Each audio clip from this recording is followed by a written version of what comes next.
Good morning, everybody. Looks like today we're gonna be taking old Peg Leg Penny to the dyno.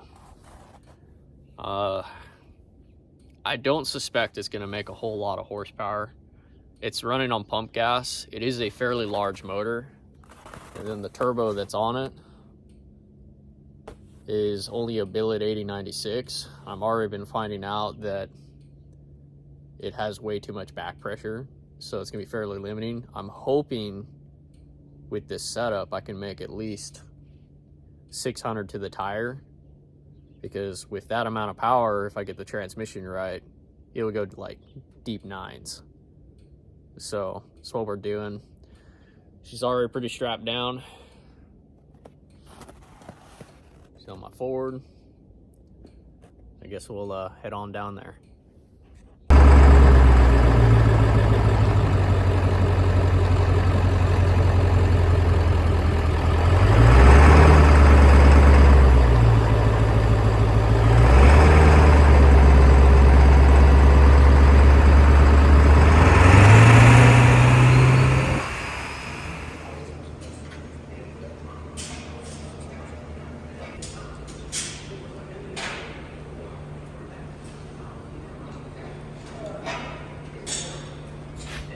So to give you all some context about what Peg Leg Penny's setup is, so we all are on the same page here about what it is and expectations and whatnot, I'll show you real quick.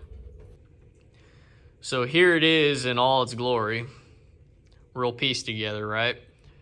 So the engine's a 496 big block, stock block, good rods, crank, pistons. It's low compression. It's got HRS aluminum heads. It's got a CSU blow-through carburetor.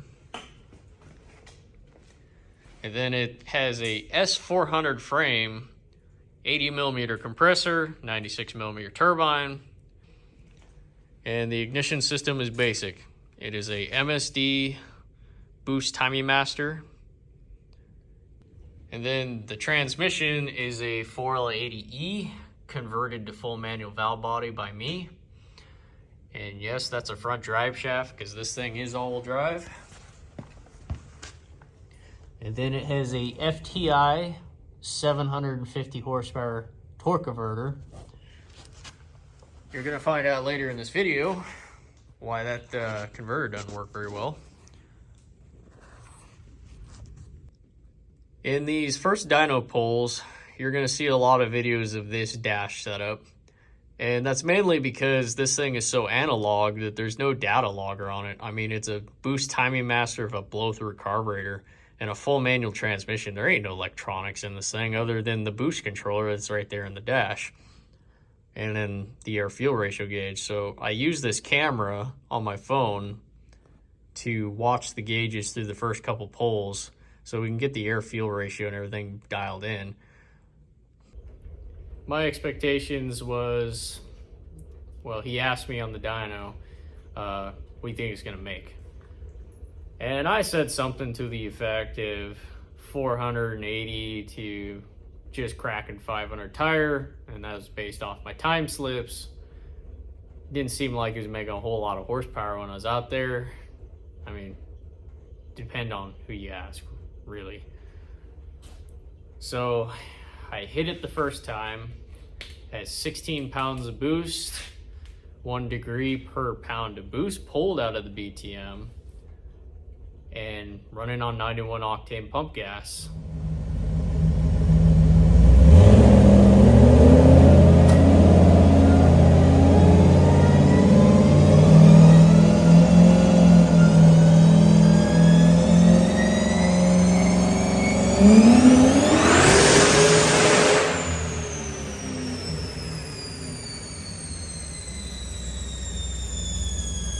After the poll was made, we pretty much discovered that the converter was pretty loose.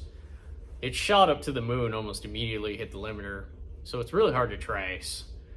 The air fuel looked a little lean before it hit the rep limiter, and it made like 760. I didn't really believe it here today, but it says it on the screen. So John provided to put a sensor or an optical sensor down below my balancer. We put some tape on the balancer so we can get an accurate RPM trace on it. And at the same time, I richened up the carburetor because, as I said, it was going lean. So I put 4 jet sizes up in the secondaries and we hit it again.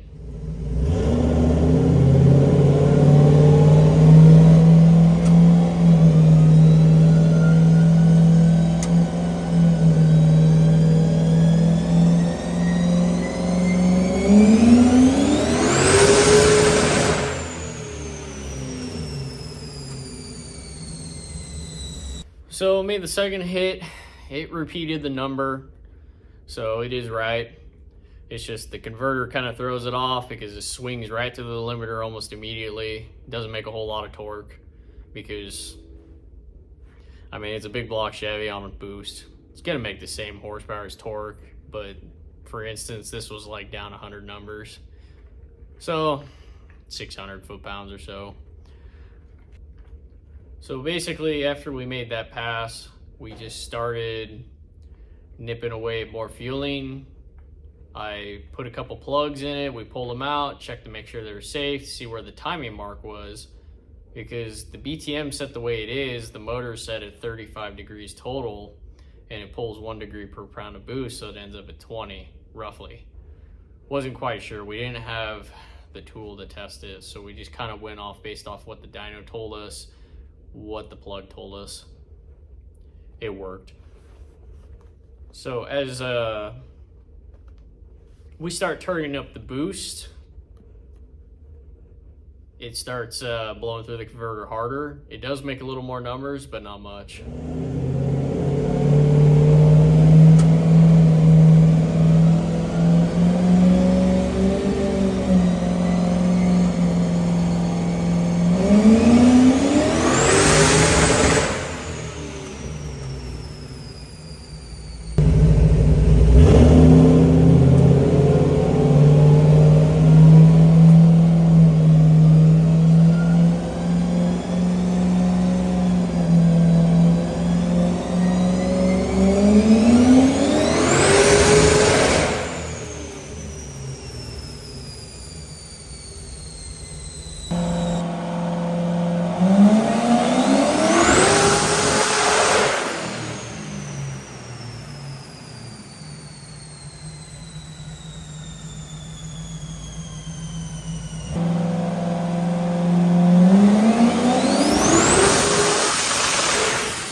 Don't step on his thing. They'll yell at you too. Yeah. Well, I mean, it's not very professional to be having all Everywhere, you know. Oh crap, we're on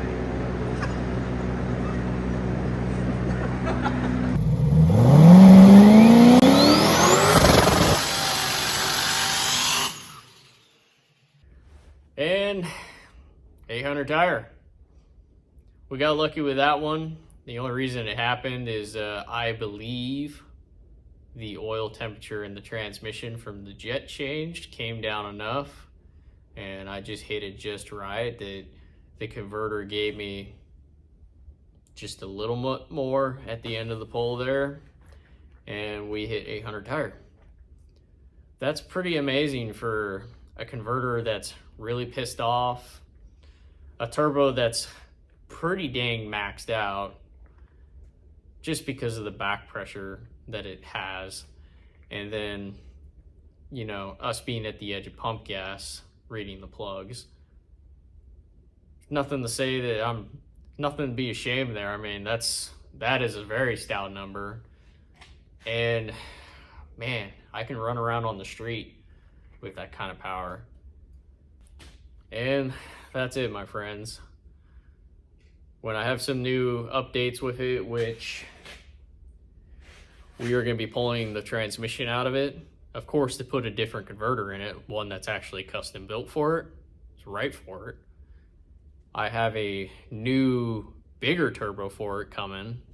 Well, I have it, but I'll show it later when I put it on and start fabricating the stuff for it. And I want to go through the transmission and check the clutch packs.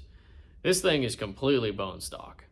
Like, literally the valve body and some very minor internal upgrades is all it's done in this tranny, and we're plowing some power to it. So when we put the converter in it, it's gonna hold more, of course. Anyways, thank you for watching, and we'll see you later.